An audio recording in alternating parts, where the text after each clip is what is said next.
The first red, it's kind of our first wine too. It's the 2007 Napa Valley Cabernet Sauvignon. And 2007 was a very, very good year in the Napa Valley. One of the top vintages of the 2000s, and maybe of all time could be. Some people are starting to say now. So it was a year where, just like 2006 and 2008, and even 2009 a little bit, we didn't receive a lot of rain. Most of the rain that we get in the Napa Valley is in January and February. And it's interesting because we get as much rain as they do in Bordeaux, only we get it in those 2 months. And in Bordeaux, they might get it throughout the year. And rain is important because it helps the plant to grow. If you don't get enough rain, your shoots might not grow enough and you might not produce as many leaves, and then therefore your crop might not get ripe, whatever crop you might have. So it's very important that we receive this rain. And it's important that we don't receive the rain in the summer, because then we don't have to worry about picking under rain conditions. We're able to sit on the vines and wait for them to ripen, so we get the perfect ripeness that we're kind of used to here. It's kind of a luxury to have. We're a little bit spoiled here by that. So it's interesting, if you go into the vineyard in June and you dig a ditch that's about 6 feet, you'll find water. And the plants, you'll see the roots are going down into that water to grow. Eventually that water goes away, and the plant starts focusing on ripening the fruit only, and not so much in growing the green foliage. So in 2007, we didn't have as much water, and the plants were under stress conditions. And stress is when the plants don't have as much water as they might need. So what happens is the plant starts focusing much earlier on just ripening the grapes. The other consequence is the grapes are much smaller, and they have less water in them because the plant didn't take up as much water. So consequently, you get much more concentrated fruit as a result. And then the ripening happens a little bit faster than it would have happened had there been much more water in the soil. 2007, I remember as a vintage specifically because when the plant is finished maturing the grapes, the leaves start turning yellow, and that's when you know that the plant is finished. And 2007 2006 we had it a little bit, but the main vintage where we were able to see the leaves turn yellow and the plant telling us, I'm finished doing my job, it's time for you to pick. So let's smell the wine. So what do you think when you smell it? We're all speechless. No, I think this wine is aged about 50%, and we only use French oak, and it's aged about 50-60% in new French oak, and the rest is used, several years old, so we don't get a lot of barrel character.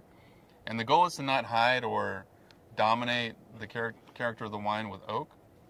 We want the Cabernet from Napa Valley to be what shows, and maybe to be lifted up or accentuated a little bit by the oak that we do use, because you do need the oak to age the wine. The wine has some tannins initially when you harvest it, and you're waiting for those tannins to kind of round out as it ages. So the barrel helps you in that regard, but it also introduces flavors. And how you use those flavors has a big impact on what the wine is going to taste like eventually. So I try to avoid having anything that tastes like butterscotch or vanilla, but maybe things that are a little bit more subtle, so that, again, the flavor of Cabernet shows from Napa Valley. In order to clarify the wine, you have to take the wine out of the barrel every so often. And in some vintages, maybe you decide that you're going to homogenize it all, so you take it out of the 10 barrels, put it together in a tank, and then put it back to the same 10 barrels. And in some vintages, maybe you want to keep each one separate, depending on, if it was a vintage where the new oak portion tastes significantly better than the used oak portion and significantly better than the combination, then maybe you keep them separate for a longer period of time so you can evaluate and make your blend later on. What do you look for in color as far as the Cabernets are concerned? I mean, is that a component of how you're evaluating it, or? Yeah, the color is very important, and if you compare, for example, the Syrah, you see that different varieties have different degrees of color. There are things that you can do to have the wine have more color, but I like to present the wines in their, the color that they have naturally. So Cabernet, it's a darker variety compared to Pinot, but it's not quite as dark as Syrah. And I think color is extremely important because your eye, you're more attracted to things that have color than not. So with Cabernet, I think it's important to have the right tone of the color too, so that it's not an oxidized or brick color. It's a very fresh color like this. But it's not quite as deep or dense as the Syrah because, Cabernet just doesn't have that amount of color. Do you pay attention to how many days it's on the skins, or yeah, is it just when you're completing the fermentation? Yeah, for sure. I mean, I do a lengthy cold soak in the beginning, and the cold soak is basically the difference between, for those that don't know, the Cabernet or red wines and white wines. is that the white wines, basically you squeeze the juice out of the grapes and you put that in a tank or a barrel and you ferment just the juice. In the case of reds, all the color material and a lot of the flavor components are found in the grape. So you take the grape off the stems and you put all the grapes in the tank. Maybe squeeze them a little bit to let the juice come out. And that's where the color is. So when you do a cold extraction at the beginning, maybe you don't start fermenting right away. You leave it cold for 4 to 10 days is what I do. And during that period, by moving it, you're able to extract a lot of color at that time. Then you ferment, and then after you ferment, there's the maceration period that he's talking about, where you can continue to extract tannin.